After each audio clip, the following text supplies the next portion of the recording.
قسم میں کامیاب ہو جاؤں گا۔ یہ کیسی کامیابی کی کہ جو ڈیوٹی میری امام الانبیاء نے لگائی ہے میں وہ پوری کر چکا ہوں، اور زندگی کا سب سے بڑا مقصد یہ ہے کہ ہم اپنی جان کو اللہ اور اس کے رسول کی دین کی باتوں کو پہنچاتے ہوئے اللہ کے راستے قربان ہو جائے۔ مومنوں کی جانوں پر زیادہ حق امام الانبیاء محمد رسول اللہ صلی اللہ علیہ وسلم کا ہے، اور ان کی بیوییں مومنوں کی مائیں۔ کون کہہ رہا ہے؟ قرآن عرش والے السلام۔ اللہ نے نبی کی ساری بیویوں کو اہل ایمان کے لیے ماں قرار دیا، اور اس سے بڑا بدنصیب کون ہو جو ماں کو گالیاں دے۔ کبھی کوئی شریف آدمی اپنی ماں کو گالیاں دے سکتا؟ ایک ایمان کی ماں مر گئی، رونے لگ گئے، بہت روئے۔ شاگردوں نے کہا ہم سے صبر کی باتیں کرنے والے ہمارے استاد ایمان صاحب ہمیں تو صبر کی تلقین کرتے تھے، اور ماں کے مرنے پہ اتنا روتے ہو؟ کہا لوگوں میں ماں کے مرنے پر نہیں رو رہا، میں رو اس لیے رہا ہوں جنت کے دروازہ کھلا تھا، آج وہ دروازہ میرے لیے بند ہو چکا۔ جو ماں کو گالی دے، جو ماں کی توہین کرے، جو ماں کے ساتھ بدتمیزی کرے، وہ انسان عقل اور شرف والا انسان نہیں ہے بلکہ وہ ظالم ہے، وہ اپنی جان پر ظلم کر رہا ہے۔ اس آیت کریمہ میں اللہ عز و جل نے اپنے پیغمبر کی ازواج کو مومنوں کی مائیں قرار دیا۔ جو حقیقی مومن ہیں، جو حقیقی سچے مومن ہیں، وہ اپنی ماؤں کے احترام سے بڑھ کر محمد کی بیویوں کا احترام کرتے ہیں علیہ الصلوۃ والسلام۔ ان کے دل میں اتنا احترام اپنی سگی ماں کا نہیں ہوتا جتنا احترام آقا علیہ الصلوۃ والسلام کی پیاری ازواج کا ہے۔ وہ اپنی ماں کی عزت کرتے ہیں، وہ ان کی عزت سے حرف نہیں آنے دیتے۔ جس طرح ان کی سگی ماں کو کوئی گالی دے ان سے برداشت نہیں ہوتا، اسی طرح اہل ایمان یہ بھی برداشت نہیں کرتے کہ وہ ہماری روحانی مائیں جو ہماری سگی ماں سے زیادہ عظیم ہے، افضل ہے، اعلیٰ ہے، جن کو رسول کی بیوی ہونے کے ناطے مالک نے چنا ہے، نبی کے بستر پہ مالک نے پہنچایا ہے، ان کی توہین کرے، ان کے ساتھ بدتمیزی کرے، ان کے بارے میں گندی زبان استعمال کرے، اہل ایمان اس کو برداشت نہیں کیا کرتے۔ جب نبی کی ازواج مومنوں کی مائیں ہیں، اسی لیے اللہ عز و جل نے ان سے نبی کی وفات کے بعد نکاح کرنا حرام قرار دے دیا۔ مائیں تو ماں سے نکاح حرام ہے، ماں سے نکاح نہیں ہو سکتا۔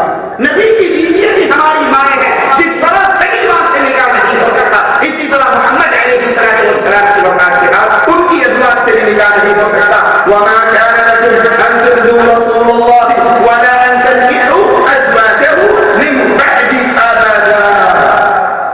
تمہارے لیے لائق نہیں، جائز نہیں کہ تم امام الانبیاء محمد رسول اللہ کو تکلیف دو صلی اللہ علیہ وسلم۔ کیا خیال ہے کسی کی بیوی کو گالی دی جائے تو اس کو تکلیف ہوتی ہے یا نہیں؟ اپنے اوپر مثال لے کے سوچئے، کوئی آپ کی بیوی کو گالی دے تو آپ کو تکلیف ہوگی، اور کوئی رسول کی بیوی کو گالی دے تو رسول کو تکلیف ہوگی۔ جب ظالموں نے منافقین نے منافقین نے حضرت عائشہ رضی اللہ تعالی عنہا مومنوں کی ماں عائشہ اس پر تہمت لگائی اور اس تہمت کا چرچا کیا، اور کچھ مسلمان کے علمی میں اس میں شامل ہوئے تو آپ علیہ السلام منبر پہ چڑھے تھے اور کہا تھا لوگ مجھے میرے گھر والوں کے بارے میں تکلیف دے رہے تھے، اور قرآن کی آیات واضح طور پر اعلان کر رہی ہے وما كان لكم ان تؤذوا رسول اللہ، تمہیں جائز نہیں، لائق نہیں، اجازت نہیں کہ تم رسول اللہ صلی اللہ علیہ وسلم کو تکلیف دو، ولا ان تنكحوا ازواجه من بعده ابدا، اور یہ بھی تمہیں لائق اور اجازت نہیں ہے کہ تم نبی کی وفات کے بعد ان کی بیویوں سے نکاح کرو، کیونکہ مومنوں کے لیے نبی کی بیویاں ماں کا مقام ہوتی ہیں۔ ان ذلکم کان عند اللہ عظیما، جو کوئی یہ کرنے کا سوچے تو یہ گناہ یاد کر لو، اللہ کے نزدیک بہت بڑا گناہ ہے، بے شک یہ اللہ کے نزدیک بڑے گناہ کا کام ہے۔ ازواج رسول کو مالک نے یہ اختیار دیا کہ آپ چاہو دنیا کی زیب و زینت لے لو، اور تمہیں رسول علیہ السلام اچھی اچھے انداز سے رخصت کر دیں، اور اگر چاہو اللہ اس کے رسول اور آخرت کے گھر کو چن لو۔ تو نبی کی ازواج میں اللہ ان سب سے راضی ہو، ہماری ماؤں نے بغیر تعمل کے فوراً اللہ اس کے رسول اور آخرت کے گھر کو چن لیا اور دنیا کی زیب و زینت کو ٹھوکر مار دی۔ یہ دلیل ہے کہ وہ کائنات کی سب سے افضل ترین عورتیں تھیں، وہ اللہ اور اس کے رسول سے محبت کرنے والی عورتیں تھیں، وہ جنت سے محبت کرنے والی عورتیں تھیں۔ اور یہی جبرائیل نے آ کر کہا تھا، یا رسول اللہ صلی اللہ علیہ وسلم، حفصہ انہا قوامۃ صوامہ، یہ بڑے روزے رکھتی ہے، یہ بڑا قیام کرتی ہے، اور اس کی یہ دو عادتیں اللہ کو اتنی پیاری ہے۔ اے نبی، یہ دنیا میں بھی آپ کی بیوی ہے اور آخرت میں بھی آپ کی بیوی ہے، یہ جنت میں بھی آپ کی بیوی ہے۔ قرآن حکیم بیان فرماتا ہے، یا ایھا النبی قل لازواجک ان کنتن تردن الحیاۃ الدنیا وزینتها فتعالین امتعکن واسرحکن سراحا جمیلا۔ اے پیغمبر، اپنی بیویوں سے کہو کہ اگر تم دنیا کی زندگی، اس کی زیب و زینت، آرائش کا سامان کی طلبگار ہو تو آؤ میں تمہیں کچھ مال دے دوں اور اچھی طریقے سے رخصت کر دوں۔ وَإِن كُنتُنَّ تُرِدْنَ اللَّهَ وَرَسُولَهُ وَالدَّارَ الْآخِرَةَ فَإِنَّ اللَّهَ أَعَدَّ لِلْمُحْسِنَاتِ مِنكُنَّ أَجْرًا عَظِيمًا۔ اور اگر تم اللہ، اس کے رسول اور آخرت کا گھر اس کو پسند کرتی ہو، اللہ، اس کے رسول اور آخرت کے گھر کو پسند کرتی ہو، اس کی طرفدار ہو، تو تم میں سے جو نیکوکار ہے ان کے لیے اللہ نے اجر عظیم تیار کر رکھا ہے۔ صحیح بخاری میں ہے، حضرت عائشہ رضی اللہ تعالی عنہ فرماتی ہے کہ سب سے پہلے اللہ کے رسول صلی اللہ علیہ وسلم نے مجھ سے اس مسئلے میں بات کی اور کہا، عائشہ، میں مجھ سے ایک بات کہنے لگا ہوں، اپنے ماں باپ سے مشورہ کیے بغیر جلد بازی میں اس کا جواب نہ دینا، بلکہ اپنے ماں باپ سے اس کا مشورہ کرنا، ان سے پوچھ کے مجھے جواب دینا۔ اور وہ مشورہ کیا ہے؟ پھر اللہ کے نبی علیہ السلام نے یہ قرآن کی آیات پڑھی۔ حضرت عائشہ فرماتی ہے، حالانکہ رسول اللہ صلی اللہ علیہ وسلم کو یقین تھا کہ میرے ماں باپ مجھے کبھی بھی آپ صلی اللہ علیہ وسلم سے جدائی کا مشورہ نہیں دیں گے۔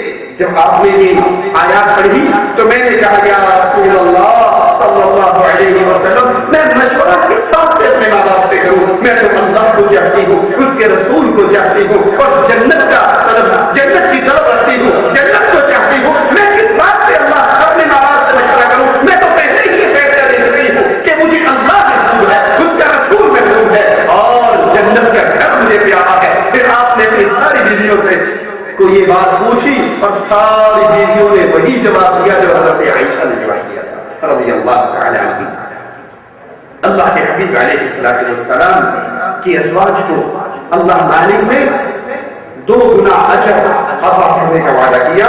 قرآن حکیم سنیے، وَمَن يَقْنُتْ مِنكُنَّ لِلَّهِ وَرَسُولِهِ وَتَعْمَلْ صَالِحًا نُؤْتِهَا أَجْرَهَا مَرَّتَيْنِ۔ تم میں سے جو اللہ اور اس کے رسول کی فرما بردار رہے گی اور نیک عمل کرتی رہے گی، اس کو ہم دگنا ثواب دیں گے۔ وَأَعْتَدْنَا لَهَا رِزْقًا كَرِيمًا، اور اس کے لیے ہم نے عزت والی روزی کا اہتمام کر رکھا ہے۔ اللہ کے نبی علیہ السلام کی بیوی عام عورتوں کی طرح نہیں ہے، بلکہ ان سے کہیں زیادہ افضل ہے۔ کیوں؟ ایک تو انہیں نبی کو دیکھ کر ایمان لانے کا شرف حاصل ہوا، شرف صحابیت، اور دوسرا ان کو نبی علیہ السلام کے عقد نکاح میں آنے کا شرف حاصل ہوا۔ یہ 2 شرف اللہ کے نبی علیہ السلام کی ازواج کو ہے، اس لیے اللہ کے نبی کی بیوی عام عورتوں کی طرح نہیں ہے۔ قرآن الہی میں بول دیجیے، یا نساء النبی لستن کأحد من النساء، اے نبی کی بیویوں، تم عام عورتوں جیسی نہیں ہو، تمہاری کیفیت عام عورتوں والی نہیں ہے۔ انہیں شرف صحابیت بھی ملا اور اللہ کے نبی کے نکاح میں آنے کا شرف بھی ملا۔ رسول اللہ صلی اللہ علیہ وسلم کی ازواج کی فضیلت کے لیے یہی کافی ہے کہ اللہ نے انہیں دنیا میں امام الانبیاء کی بیوییں بنایا، اور قیامت کے دن بھی وہ جنت کے اندر بھی رسول اللہ صلی اللہ علیہ وسلم کی بیوییں ہیں اور ہمیشہ نبی کے ساتھ جنت میں رہنے والی ہیں۔ یہ مطلب سمجھنے کے بعد کہ نبی کی بیوییں اصل اہل بیت ہیں، اور پھر اللہ کے نبی نے علی، فاطمہ، حسن، حسین کو بھی اپنی چادر میں لپیٹ کر اللہ سے دعا کر کے اس آیت کے جملے میں داخل کیا. تو آئیے حضرت علی رضی اللہ عنہ اللہ کے فضائل رسول کریم صلی اللہ علیہ وسلم کی احادیث سے سنتے ہیں. صحیح بخاری میں ہے خیبر کے دن رسول کریم صلی اللہ علیہ وسلم نے فرمایا صبح میں جھنڈا اس کے ہاتھ میں دوں گا جس کے ہاتھ سے اللہ فتح کرے گا وہ اللہ سے محبت کرتا ہے, اس کے رسول سے محبت کرتا ہے, اللہ اور اس کے رسول بھی اس سے محبت کرتے ہیں. حدیث میں آتا ہے ساری رات صحابہ سوچو فکر میں گزار دی کہ یہ عظیم خوشخبری صبح کس کو ملنے والی ہے. اور صبح جب آپ کی مجلس میں آئے تو سارے بڑی تیار ہو گیا نظریں ندی پر ڈالے, لیکن خیر آپ کی زبان سے میرا نام نکل دے, آپ مجھے دیکھ لیں, آپ مجھے کہہ دیں, لیکن جن کو آپ کی نظریں تلاش کر رہی تھی وہ موجود. آپ نے پوچھا علی بن ابی طالب کہاں ہے؟ یا وہ کہتے ہیں رسول اللہ صلی اللہ علیہ وسلم کو علم غیب ہے اور نبی پوچھ رہے ہیں علی بن ابی طالب کہاں ہے. علم غیب ہوتا تو پوچھنے کی ضرورت نہ ہوتی. کہا یا رسول اللہ صلی اللہ علیہ وسلم حضرت علی کی جو آنکھیں خراب ہیں ان کی آنکھوں میں درد اور تکلیف ہے جس کی وجہ سے وہ اپنے پھیلے میں ہیں. آپ نے کہا جاؤ ان کو لے کر آؤ. یا علی مدد کے نعرے لگانے والوں, علی مشکل کشا کی سدائیں لگانے والوں, میرے مولا علی مشکل کشا میں کشتی پار لگا دینا. ناز علی مظہر العجائب تجده عون لك في النبائب كل هم وغم سينجلي بزيارة علی.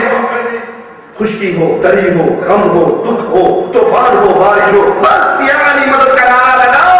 تمہاری بیڑی پر علی مشکل کشا ہے, علی فاتح روا ہے, علی باتوں پہ سواری کرتے ہیں, علی بارش برساتے ہیں, علی لا حول ولا قوة الا باللہ. اور یہاں حدیث کیا بتا رہی ہے؟ جواب دینے والا دیتا ہے یا رسول اللہ صلی اللہ علیہ وسلم علی کی جو آنکھیں خراب ہیں آپ نے کہا جاؤ بلا کر لے آؤ. یارو وہ مشکل کشا نہیں ہوا کرتا جس پر مشکل آ جائے, وہ حاجت روا نہیں ہوا کرتا جو حاجتوں کے ہاتھوں مجبور ہو جائے, وہ بگڑیے پار لگانے والا نہیں ہو سکتا جس کی اپنے اوپر کوئی پریشانی آ جائے. کیا حضرت علی کو شہید نہیں کیا گیا؟ کیا ان سے پریشانیاں نہیں آئی؟ کیا انہیں اپنا دارالخلافہ مدینے سے کوفے منتقل نہیں کرنا پڑا؟ اگر وہ مشکل کشا ہوتے, مشکل کشا کی آنکھیں خراب نہیں ہوا کرتی. آپ نے بلایا جاؤ علی کو لے کر آؤ, پھر اپنا لعاب حضرت علی کی آنکھوں میں لگایا. حضرت علی رضی اللہ عنہ فرماتے ہیں اس کے بعد پھر میری آنکھوں میں کبھی تکلیف نہ ہوئی. آپ نے ان کے ہاتھ میں چھینڈا اور کہا جاؤ علی جاؤ. حضرت علی چند قدم چلتے ہیں اور کہتے ہیں یا رسول اللہ صلی اللہ علیہ وسلم میں کس بنیاد پہ ان سے جنگ کروں؟ لڑائی کی بنیاد, لڑائی کی وجہ کیا ہے؟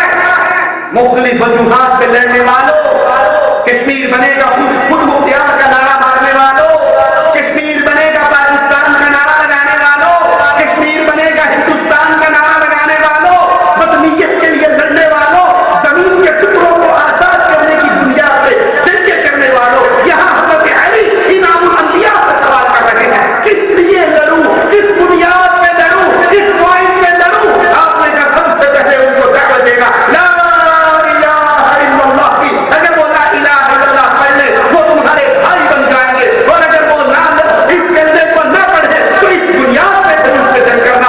جنگ کی بنیاد, جہاد کی بنیاد, بانٹے کی بنیاد نہ قتل ہوا کرتی ہے, نہ زمین ہوا کرتی ہے, نہ ٹکڑا ہوا کرتی ہے, نہ آزادی ہوا کرتی ہے. جہاد کی بنیاد لا الہ الا اللہ ہے.